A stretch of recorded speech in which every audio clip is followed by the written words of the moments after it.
Amém. Nós estamos começando mais um módulo aqui da Escola de Quenanias e nós vamos falar agora sobre o líder de música.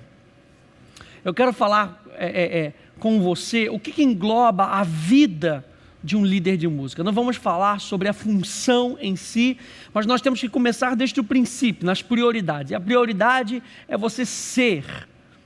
Então, você sabendo quem você é, fica muito mais fácil você funcionar na função que você foi chamada para fazer. Então, o ser antes de fazer. Isso aí você tem que anotar no início da sua apostila. Nós estamos tratando do ser antes do fazer. E nós vamos começar com essa primeira lição, que eu achei muito pertinente ao que o Espírito Santo me inspirou, enquanto lia a palavra e buscava direção para falar com você a respeito disso. Não, o começo, a gente tem que começar pelo começo. Então, Gênesis capítulo 4, veja lá comigo, Gênesis capítulo 4, verso 25 e verso 26. Você sabe que aqui em Gênesis capítulo 4, nós já estamos vendo uma sociedade, nós já estamos vendo pessoas pós-pecado. Então Deus cria o homem para se relacionar com o homem começa a se relacionar com Deus, de repente vem a influência do pecado, o homem escolhe desobedecer a Deus, e você sabe que o homem vivia naquela comunhão com Deus, Deus adorava estar ali com o homem dependia daquele relacionamento com Deus, e de repente isso é quebrado por causa do pecado. Então, 2 filhos são nascidos de Adão e Eva, você conhece a Caim e Abel, e Caim mata Abel, você conhece isso, e de repente, Eva dá à luz a mais um filho, a Sete. E Sete significa substituição. Haveria uma substituição daquela coisa primária, daquele valor primário que era Abel, para Adão e para Eva. Abel era aquele filho maravilhoso, Abel era aquele filho que adorava a Deus, Abel era aquele filho que entendia o valor que Deus tinha para o homem, tanto que quando Caim vem para oferecer, ele oferece do que ele tinha, mas Abel, na sua oferta, ele se oferece a si mesmo, ele se oferece de si mesmo, ele se oferece a Deus. É um ato onde ele estava dizendo: eu não tenho nada para dar a não ser a minha própria vida, então recebe a minha vida. E Deus está no negócio, gente, de vidas, não de coisas. Deus está no negócio de vidas. Quando Ele olha para a sua adoração, Ele está olhando para a sua vida. Aquilo que você entrega e a sua vida não podem se separar. O contexto do sacrifício é que o sacrifício e aquele que sacrifica, ou aquele que traz a oferta, são um. E Abel naquele momento estava trazendo a sua oferta como um, ao ponto de Caim não fazer a mesma coisa. E nós chegamos aqui em Gênesis 4, dizendo o seguinte, Gênesis 4, capítulo 25. Tornou Adão a coabitar com sua mulher, e ela deu à luz um filho, a quem pôs o nome de Sete, porque disse ela, Deus me concedeu outro descendente em lugar de Abel, que Caim matou. A Sete nasceu-lhe também um filho, a qual pôs o nome de Enos. Daí se começou a invocar o nome do Senhor. Perdão. E eu quero ver com você justamente essa palavra invocar, porque é uma palavra decisiva para o que nós vamos ver. É uma palavra decisiva para essa época. Havia um homem que se chamava Abel, que se relacionava com Deus, e Caim mata Abel, como se o relacionamento com Deus de forma genuína na terra estivesse se extirpando, estivesse em extinção. E aí Eva tem um próximo filho e ela diz: agora mais uma vez há uma substituição. E eu te prometo, como a Bíblia diz em Provérbios, que os pais devem ensinar os seus filhos o caminho em que devem andar, que Eva e Adão, mais uma vez, ensinaram os seus filhos a Sete, e de Sete passou a Enos, e a partir desse dia, esse povo, essa nação, começou a mais uma vez a invocar o nome do Senhor. Mas o que isso significa? Porque invocar o nome do Senhor por todo o Velho Testamento é uma expressão de adoração. Enquanto a gente sempre fala que a palavra adoração estaria começando lá em Gênesis 22, você sabe que lá na criação do homem, no relacionamento que Deus tinha com o homem, já existia o princípio da adoração. Quando você vê Abel sacrificando e se dando, você já vê o princípio da adoração. Mas o que eu quero que você entenda também é que em Gênesis capítulo 4, verso 26, quando eles passam a invocar o nome do Senhor, eles estavam adorando ao Senhor. E a palavra adorar, invocar, que é kará, ela tem um sentido muito extenso. E nós vamos ver cada parte desse sentido, mas a expressão invocar o nome do Senhor é uma expressão de adoração em geral. No início do relacionamento entre Deus e o homem, Deus era o iniciador de todas as coisas. Era Ele quem invocava ou chamava pelo homem, porque o homem fora criado como desejo de Deus. A Bíblia diz: quando ouviram a voz do Senhor Deus, que andava no jardim pela viração do dia, esconderam-se da presença do Senhor, o homem e sua mulher, por entre as árvores do jardim, e chamou Deus. Olha só, é Deus iniciando esse relacionamento. Gênesis capítulo 3, verso 8 e verso 9. Deus chamou pelo homem. Deus estava convidando o homem para entrar num relacionamento com Ele. Deus estava Deus estava invocando, Deus estava chamando, Deus estava proclamando, Deus estava convidando aquele homem para entrar num relacionamento com Ele. E nós vamos ver isso desde Gênesis, aqui capítulo 3, verso 8, verso 9, você já vê o princípio de Deus. E o primeiro princípio que você tem que entender é que é Deus quem inicia o relacionamento. É Deus quem inicia o relacionamento. Gente, na liderança de louvor, não é o ministro quem inicia o relacionamento. Se as pessoas não tiverem um relacionamento com Deus, o louvor não flui através da vida delas. E o ministro fica aqui, o líder fica aqui em cima, tentando com que as pessoas cantem de forma genuína, e o negócio não acontece. Sabe por quê? Porque eles não têm relacionamento com Deus genuíno. O que nós temos que ensinar as pessoas? A saberem o que realmente significa invocar o nome do Senhor. A terem um relacionamento com Deus ao ponto de saberem invocar o nome do Senhor. Então Deus é quem inicia esse relacionamento. Então, no Velho Testamento, invocar ao Senhor ocorre como uma frase de uso geral, para descrever o ato em geral da adoração a qualquer ser divino. Então você vê o profeta Elias, eles falando para os profetas de Baal, para que eles pudessem invocar o nome do Deus deles.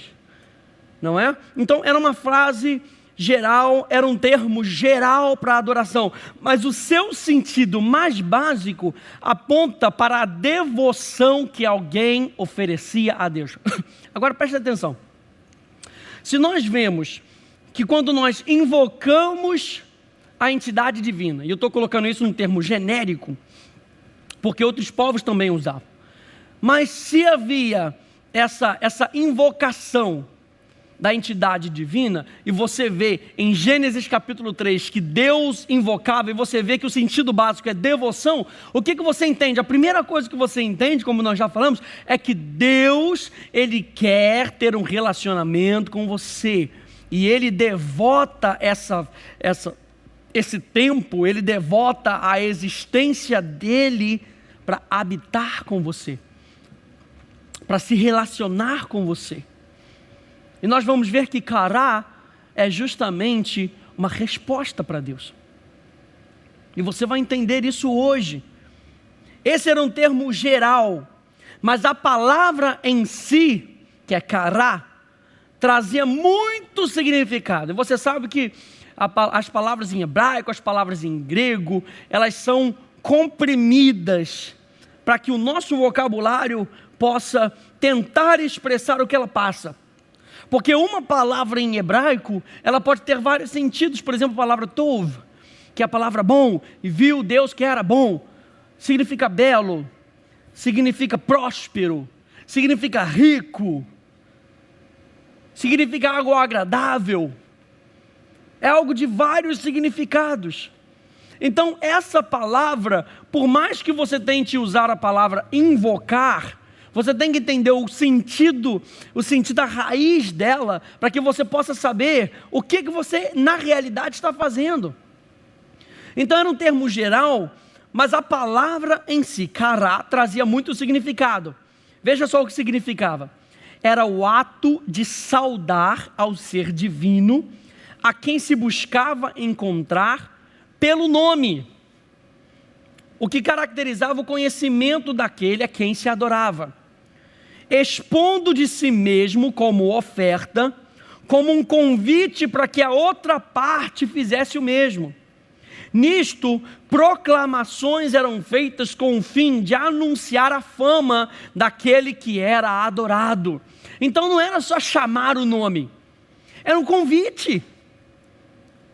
Quando nós estamos invocando o nome do Senhor, eu não estou apenas chamando por Ele. E é isso que eu quero que você entenda na sua adoração. Quando você está louvando e você está proferindo o nome dEle, você está falando, você está querendo comunicar, se você entende isso no seu coração, muito mais do que apenas um nome, é uma declaração, vocábulos. No reino espiritual não existem vocábulos sem sentido.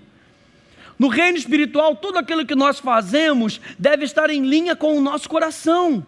Isso quer dizer que nós devemos fazer as coisas com entendimento.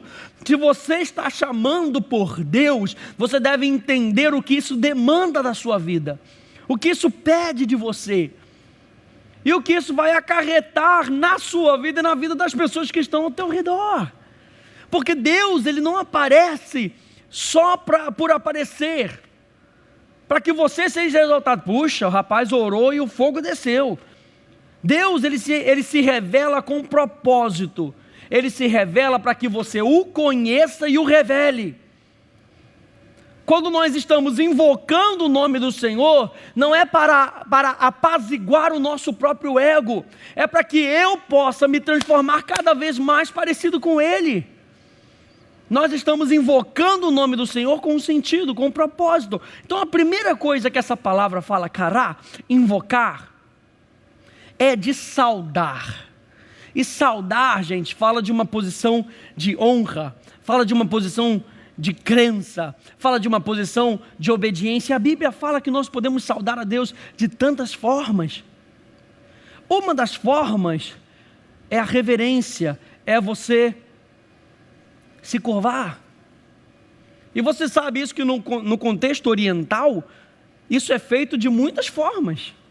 E essa forma de você se curvar é uma forma de saudação. Eu estou me posicionando e eu me curvo diante de você para que você seja exaltado e eu seja humilhado. Eu estou me humilhando diante de você para que você seja visto. É uma saudação, gente. Quando nós estamos falando de curvar-nos diante de Deus, de nos prostrarmos diante de Deus, nós estamos querendo dizer que nós estamos totalmente abertos para aquilo que Ele possa fazer de nós, para que nós possamos achar benevolência. Quando o inimigo se rende, ele se rende quando ele se prostra, fala de rendição. O prostrar-se, gente, todos os atos externos na nossa vida de louvor, seja você cantando, seja você levantando as suas mãos, seja você dançando, seja você batendo palma, isso daí tem que expressar algo primeiro no teu coração. Mas o que adianta o povo levantar as mãos sem saber o que levantar as mãos significa? Nós temos que entender isso, saudar. A primeira coisa quando nós estamos fazendo, quando nós estamos invocando o nome de Deus, qual é a primeira coisa que você deve pensar? eu estou saudando. Lembre-se, ele se apresenta. Quando ele se apresenta, você o saúda. É uma expressão de honra. Olha só como é que as coisas, elas são, eu não vou dizer mais complicadas, mas elas vão se desdobrando para que você possa aprender o princípio. E o princípio de invocar o nome do Senhor é: eu te recebo em honra. Não é Ele que nos recebe, eu te recebo em honra. Ele chama pelo teu nome, você se apresenta e o saúda. Nós buscamos honrar a Deus, que se manifestou, que se revelou a nós. Ou seja, a primeira coisa que você entende é que invocar o Senhor é uma resposta à revelação de quem Deus é. Por isso, a segunda coisa que nós devemos ver na nossa expressão, eu falei para você que era o ato de saudar ao ser divino a quem se buscava encontrar pelo nome. Ou seja, não é qualquer coisa, não é qualquer pessoa, é uma pessoa em definitivo. Eu estou saudando a vitória de Deus, Jeová Nissi. Eu estou saudando a cura de Deus, como ele se apresenta como Jeová Rafá, aquele que me cura. Jeová Tzidkenu, a minha justiça. Eu o saúdo pelo nome, porque eu conheço quem Deus é.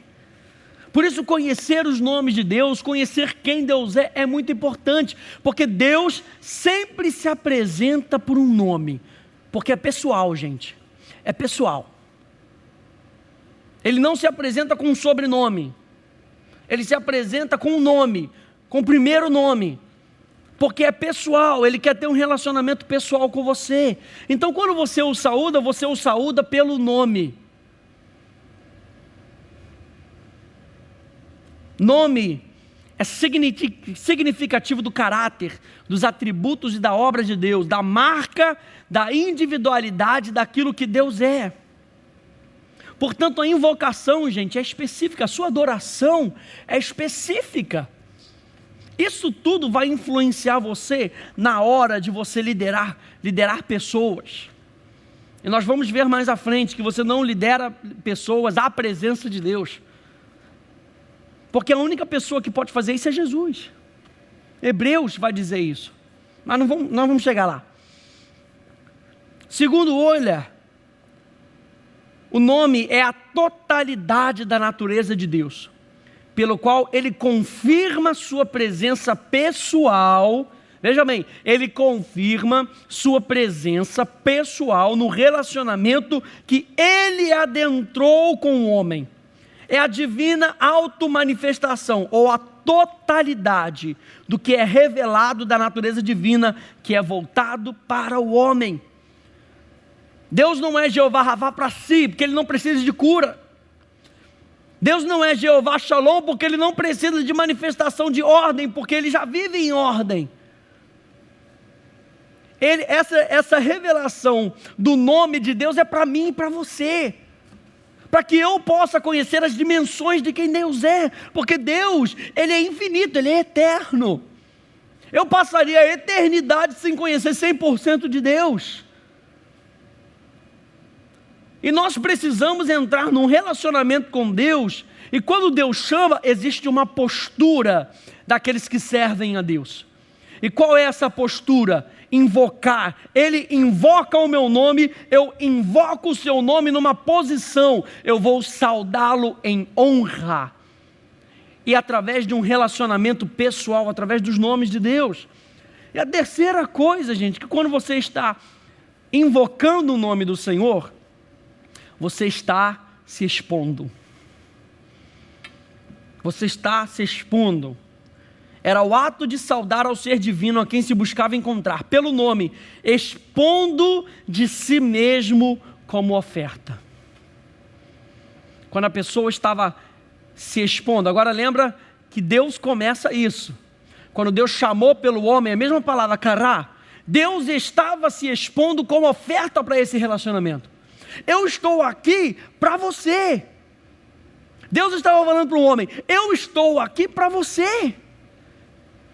para que a minha presença seja benefício para você. Então aproveite a minha presença. Tem tanta gente, minha gente, tem tanta gente que não consegue entender isso. Tem tanta gente, até mesmo líderes, as pessoas, os músicos, os cantores, que não conseguem entender a realidade que nós podemos aproveitar a presença de Deus. Ficam tão presos nos mecanismos, como fazer. Isso vai fazer, sobe de tom, desce de tom, e troca, e faz isso, que acabam perdendo a coisa genuína do nosso ajuntamento, que é nós celebrarmos a presença de Deus. E Deus, quando Ele fala assim, vem, Ele está falando para você vir com tudo, para você aproveitar de tudo que Ele é. E quando nós respondemos através da invocação, nós estamos falando, Senhor, eu também vou me expor. Eu também vou me expor. Expor-se fala da abertura da própria pessoa, em um relacionamento sem máscara, sem fachada, onde a pessoa se faz transparente. Quando Deus revela o seu nome, Ele está revelando aquilo que Ele é. Eu vou ler de novo essa definição de olhar, para você entender a totalidade da natureza de Deus, pelo qual Ele confirma sua presença pessoal no relacionamento que adentrou com o homem. É a divina auto-manifestação. Quando Deus fala, eu sou Jeová Rafá, Ele está se manifestando em cura. Ele não quer que você saiba sobre cura, Ele está se manifestando em cura. Quando Ele diz, eu sou Jeová Shalom, Ele está se manifestando em paz, Ele está trazendo ordem. E aí o que eu preciso fazer para receber dessa ordem? A Bíblia fala sobre fé. Eu preciso receber essa ordem. Eu preciso me posicionar debaixo dessa palavra, isso é obediência. O que eu preciso fazer? Eu preciso me expor. Eu preciso perder todas as minhas máscaras para entrar nesse relacionamento. Brennan Manning diz o seguinte: quando atingimos o fundo e somos esvaziados de tudo o que pensamos ser importantes para nós, então nós realmente oramos. No meio deste esvaziamento, nós sabemos que Deus não nos deixou. Ele apenas removeu os obstáculos que nos impedem de irmos a um nível mais profundo de união com Ele. Nós devemos nos abrir para Deus. Por isso que você vê o livro de Salmos, gente, sendo um livro tão importante na vida de cada cristão. Porque é um livro onde homens se expõem a Deus. É um livro onde não há fachada. É um livro onde não há máscaras. É um livro onde homens dizem, estou passando por tribulação. É um livro onde os homens declaram que aquilo que eles veem ao seu redor está incomodando eles. Eu não estou me colocando debaixo das coisas que estão ao meu redor, mas está me incomodando. Mas logo vem a declaração de vitória dizendo, mas eu coloco os meus olhos em Ti. Ou vem uma palavra profética, ou vem uma palavra de conforto da própria boca de Deus. E você vê que a maioria dos salmos também fala sobre aquilo que Deus é, para nos lembrar que nós vamos passar por tempos difíceis, mas a maioria dos nossos momentos deve ser de exaltação a Deus. A maioria dos nossos momentos deve ser de exaltação a Deus. Isso quer nos dizer que nós temos que construir a nossa fé antes da luta.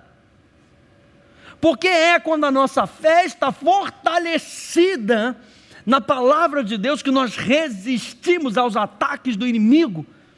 Porque nesse mundo tereis aflições, mas tem de bom ânimo. Onde é que você ganha esse bom ânimo? Em saber dia após dia que Ele já venceu o mundo. Segunda-feira, Ele já venceu. Terça-feira, Ele já venceu. Quarta-feira, Ele já venceu. Quinta-feira, Ele já venceu. E quando chega sexta-feira e você recebe um ataque, segunda, terça, quarta, quinta, são 4 dias contra 1.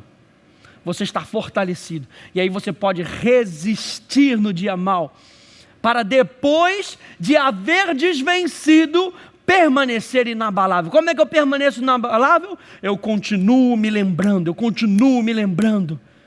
expor-se a Deus. E o interessante, lembre-se sempre, quando você está se expondo a Deus, Deus está se expondo a você. Quando você se abre para Deus, Deus já está se abrindo para você. O você se abrir a Deus é uma resposta porque você já captou que Deus está se abrindo para você. Por que as pessoas não conseguem se abrir para Deus? Porque elas não conseguem ver, elas não conseguem perceber. Gente, não dá para nós adorarmos sem vermos algo antes. Eu não estou falando com seus olhos naturais, eu estou falando de dimensão, eu estou falando de percepção. Não dá para ver resposta sem percepção. Senhor, então aumenta a nossa percepção, para que eu possa me expor mais. Esse expor não é expor ao ridículo, porque a Bíblia diz que aqueles que se humilham serão exaltados. O que isso quer dizer? Isso quer dizer que aqueles que se humilham não serão forçados a serem humilhados. É você quem se humilha, é você quem se rebaixa. Como aquela parte na Bíblia que diz que você não se senta na mesa, no lugar principal. Porque pode haver alguém que tenha mais honra do que você e você seja pedido para se retirar. Você se humilha, se assente num lugar com menos honra e espere ser convidado. Espere o convite, espere a invocação do seu nome. Ao se expor, você se oferece como Abel se ofereceu, não tendo nada que não seja meu, mas minha oferta é a minha vida. Ao se expor, você se permite ser sondado, analisado, pesquisado de forma profunda e passa a saber o que há realmente dentro de você. Salmos 139, 23 e 24. Sonda-me, ó Deus, e conhece o meu coração. Prova-me e conhece os meus pensamentos. Vê se há em mim algum caminho mau e guia-me pelo caminho eterno. Ao se expor, você declara a permissão para mudança, para transformação. Você aprende a real humildade. Nos dispomos a sermos ensinados. Quando nós estamos invocando o nome do Senhor, nós estamos nos colocando numa posição onde nós vemos a majestade dEle, e você olha para você e você fala: quem é o homem? Quem é o homem? Para que te lembres de nós. É claro que você sabe que a Bíblia declara que essa qualidade de homem criado foi feita um pouco menor do que Deus. Isso quer dizer que Deus está acima de nós. Então nos dispomos a sermos ensinados por aqueles que estão acima de nós. Nos dispomos, nos abrimos para Deus para entendermos. Quando você está adorando, gente, é uma avenida tremenda para Deus falar com você.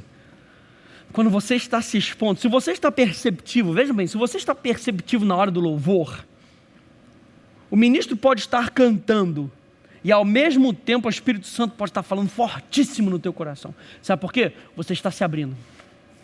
O foco é Ele, a vida é Ele. O foco não deveriam ser as músicas.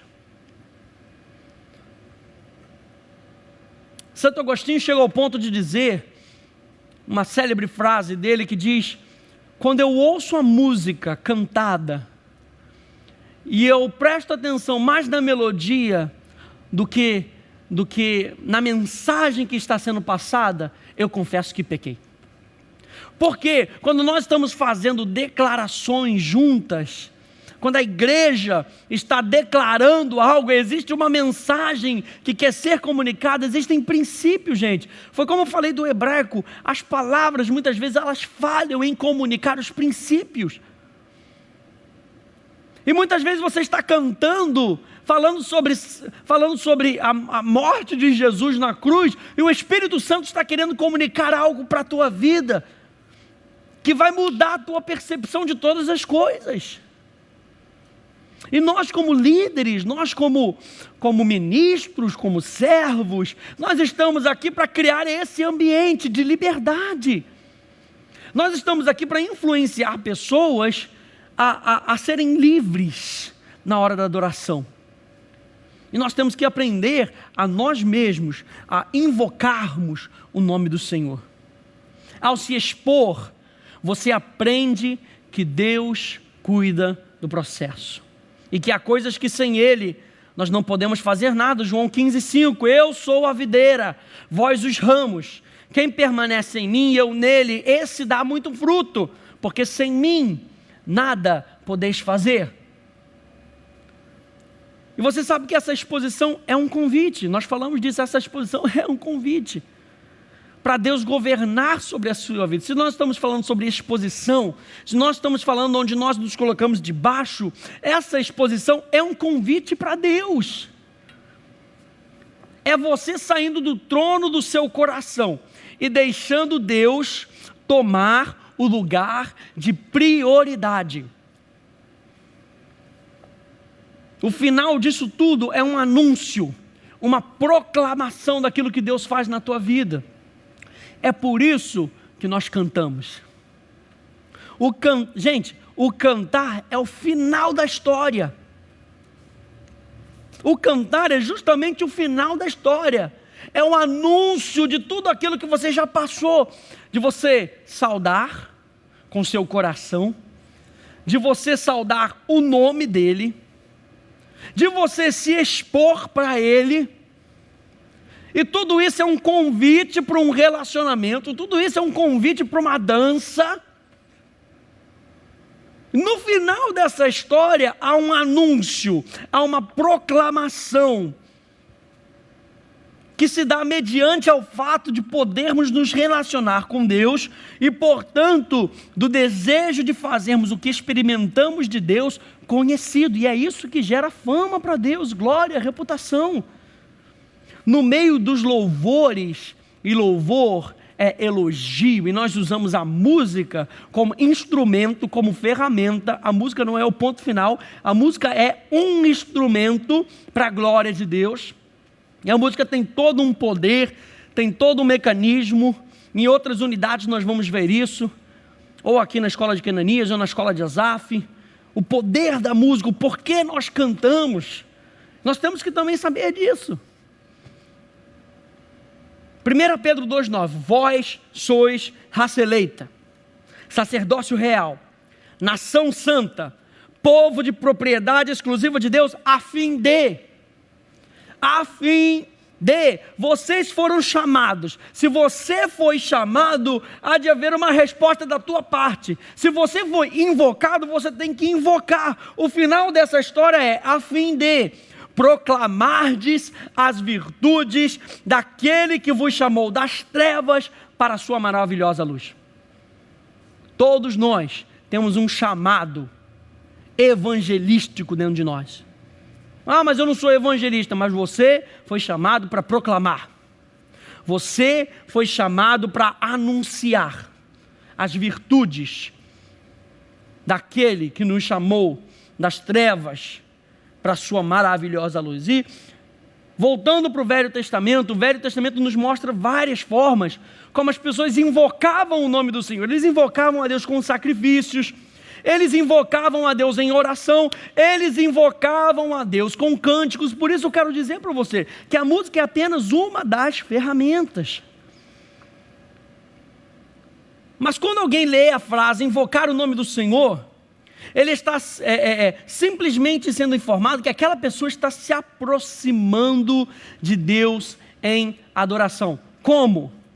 Em uma posição de honra. Eu estou saudando a Deus, o nome dEle, eu estou me expondo. Mas eu quero ver com você aqui algumas coisas. Isaías 48, verso 1, que é muito interessante nós vemos que nós não podemos nos relacionar com Deus de qualquer forma. Isaías 48, verso 1, vai nos dizer o seguinte: ouvi isso, casa de Jacó, que vos chamais pelo nome de Israel, e saístes da linhagem de Judá, que jurais pelo nome do Senhor e confessais o Deus de Israel, mas não em verdade ou em justiça. O interessante que eu esqueci de mencionar, é o fato de que aquela frase, quando nós vimos em Gênesis, capítulo 4, e a partir daquele tempo, a partir daqueles dias, eles passaram a invocar o nome do Senhor. Essa frase também pode ser traduzida como eles passaram a se chamar pelo nome do Senhor. Ou seja, eles passaram a dizer, eles passaram a se chamar como filhos de Deus. Porque há de haver, gente, uma distinção entre aqueles que honram a Deus e aqueles que não honram a Deus. E honrar a Deus não é só de lábios. O honrar a Deus está no fato de que você o recebe. O honrar a Deus está no fato de que você o saúda, que você o honra, que você o teme, que você o reverencia, que você o conhece pelo nome, você o conhece pessoalmente. Aliás, a expressão face a face, quando você vir isso no Velho Testamento, Moisés via face a face. Isso quer dizer que ele tinha um encontro pessoal com Deus. E os filhos de Sete, a geração de Enos, buscava ao Senhor e invocava o nome do Senhor, e eles passaram a adquirir uma nova identidade por causa disso. Eles passaram a se chamar filhos de Deus. Enquanto os filhos de Caim eram os filhos dos homens, eles eram os filhos de Deus. Eles valorizavam as coisas de Deus, valorizavam os desejos de Deus, valorizavam o coração de Deus, os planos de Deus, os propósitos de Deus. Eles viviam para aquilo que Deus queria fazer neles. Isaías 48 diz, olha só, ouvi a casa de Jacó, que vos chamais pelo nome de Israel, povo de Deus.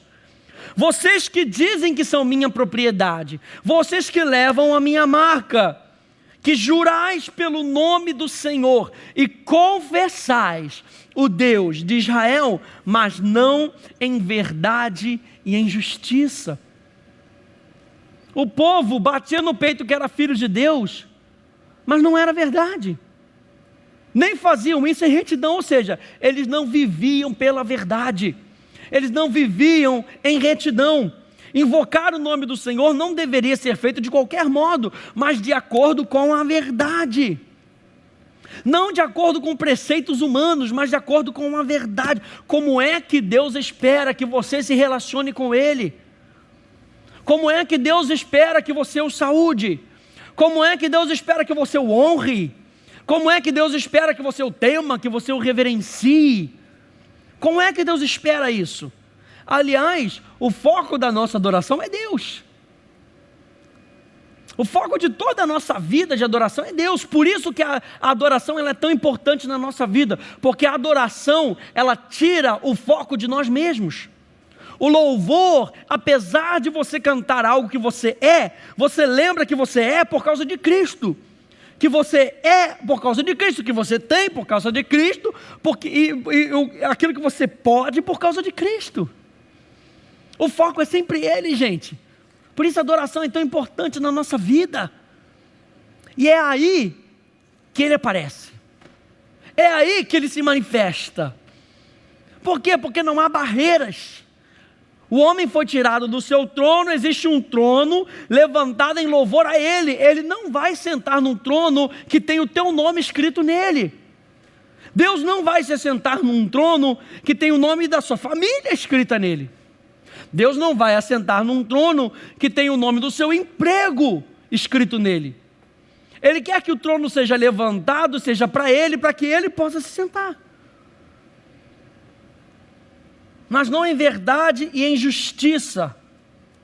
A lei deixava bem claro que Israel não poderia se aproximar de Deus como bem entendesse e quisesse. Por isso o salmista declara, perto está o Senhor, de todos os que o invocam, de todos os que o invocam em verdade. De todos os que o invocam em verdade. Pela verdade. Isso quer dizer que aquilo que você fala e o teu coração estão em linha. É isso que invocar em verdade significa. É o você se expor a Deus. É o você se abrir para Deus, de você saber que você está num processo, numa jornada em Deus. Perto, esse texto é tremendo, perto está o Senhor de todos os que o invocam. De todos, não de alguns, de todos os que o invocam, ou seja, você tem que responder. Nós vimos que invocação é uma resposta. De todos os que o invocam em verdade. Então todo aquele que invocar em verdade, Deus vai se manifestar. E todo aquele que o invocar somente por invocar, não, Deus não se manifesta. Todos os que o invocam em verdade. Todos os que o invocam em verdade. Não é só em verdade, você tem que invocar. Porque as pessoas recebem a verdade e não invocam, Deus não aparece. Deus não se manifesta. Não é só estar cheio da verdade, nós temos que manifestar a verdade. Nós temos que saudar com a verdade. E tem tanta gente que senta no banco da igreja, ouve verdades maravilhosas e não fazem nada, e Deus não se manifesta para ela.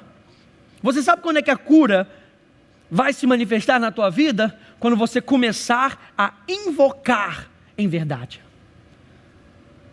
E nós falamos que invocar denota um conhecimento pessoal de Deus pelo nome.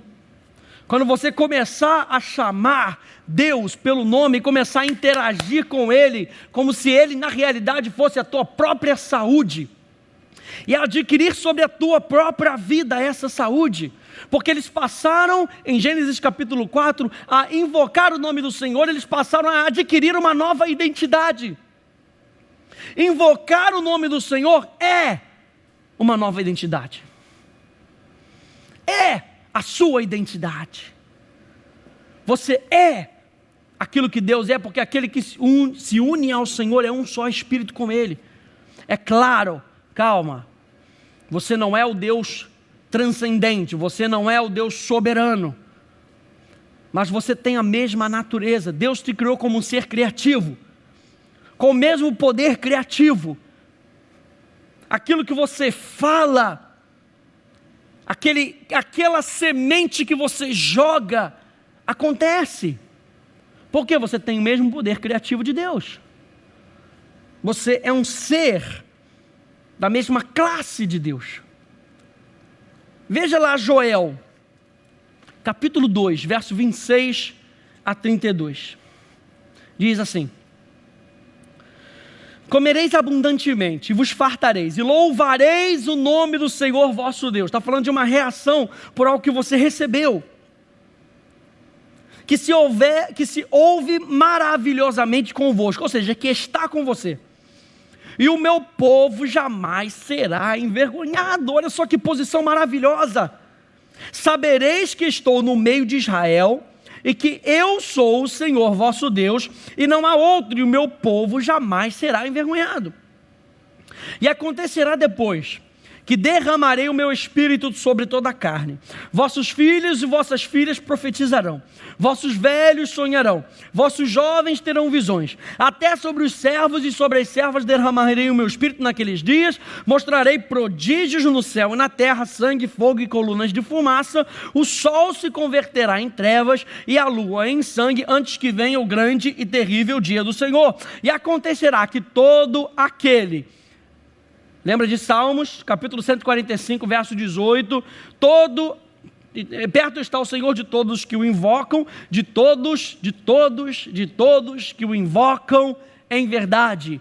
Joel, capítulo 2, verso 32, e acontecerá que todo aquele que invocar o nome do Senhor será salvo. A base aqui, gente, é a verdade. A base da nossa invocação é verdade. E tem muita gente na igreja que recebe, que invoca o nome do Senhor, mas não o faz em verdade. Portanto, não espere que todos aqueles que invocaram um dia o nome do Senhor sejam salvos, porque não houve adoração. E adoração é algo contínuo, adoração é algo perpétuo, é algo que deve ser mantido na nossa vida, é algo onde diariamente eu saúdo a Deus com as minhas decisões. Todo aquele que invocar o nome do Senhor, falando do senhorio de Cristo, do senhorio de Deus, será salvo. E salvação é uma expressão da plenitude do propósito do Pai para nós. Salvação é Deus te resgatando das trevas para que você possa novamente cumprir o propósito de Deus na sua vida.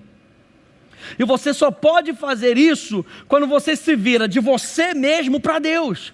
Quando você larga o trono do seu coração e entrega o seu coração para Deus. Isso é adoração.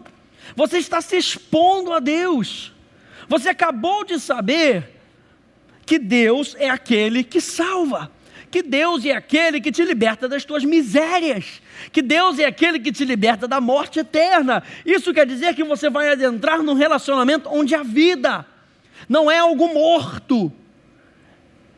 Quando Deus se relaciona com o seu povo, Ele traz vida. E Ele espera vida vindo de nós. Ele nos impacta de tal forma que vida é gerada no nosso coração e nós podemos responder em vida. E acontecerá que todo aquele que invocar o nome do Senhor será salvo. Então, invocar o nome do Senhor para a salvação é um processo de adoração. Nós estamos declarando que a partir de agora nós iremos adorar a Deus. Por isso que quando você vê Apocalipse, quando você vê a questão da dimensão celestial sendo aberta, sendo revelada, você sempre vê adoração. E a adoração é o quê? São seres focando em Deus, sobre aquele que está sentado no trono. E eles cantam: digno é o Cordeiro. Eles cantam: santo, santo, santo. A perfeição da santidade de Deus, 3 vezes: santo, santo, santo. Adoração a Deus, invocando a Deus. Porque no Monte Sião e em Jerusalém estarão os que forem salvos, como o Senhor prometeu, e entre os sobreviventes, aqueles que o Senhor chamar. Por isso que em João capítulo 4, verso 24, diz que a hora já chegou, em que verdadeiros adoradores adorarão ao Pai em espírito e em verdade. Gente, verdadeiros adoradores são aqueles que adoram. Não são aqueles que só têm a verdade. Verdadeiros adoradores são aqueles que adoram a Deus, que se expressam. A pessoa que recebe a vitória é aquele que coloca a verdade em prática. Você pode ter a quantidade de verdade que for na tua vida, se você não colocar em prática, você não vai ver a manifestação da vitória. Os verdadeiros adoradores são aqueles que adoram, simples assim. Adoram com base no quê? Na verdade. Adoram com base no quê? No princípio espiritual, não nas regras. É de acordo com os princípios. Eu entendo o princípio da coisa. Eu não só levanto as mãos. Por isso que muitas vezes é errado, gente. Eu não colocaria errado, perdão. Mas você querer que as pessoas ajam sem entender o princípio. Você querer que as pessoas levantem a mão, por quê? Qual é o princípio de levantar as mãos? Existe algo que Deus vai olhar dentro e vai falar: mas espera aí, ele está levantando a mão, mas dentro dele, ele não está querendo me apresentar nada. Ele está cantando, mas dentro dele não tem nada, não tem verdade. Nós temos que entender que a adoração é prática de vida. João capítulo 4, verso 24. Espírito e em verdade. 2 Timóteo capítulo 2, verso 22, já estamos terminando. Diz assim: foge, outro sim, das paixões da mocidade. Segue a justiça, a fé, o amor e a paz com os que de coração puro invocam ao Senhor. Invocar ao Senhor é questão de coração.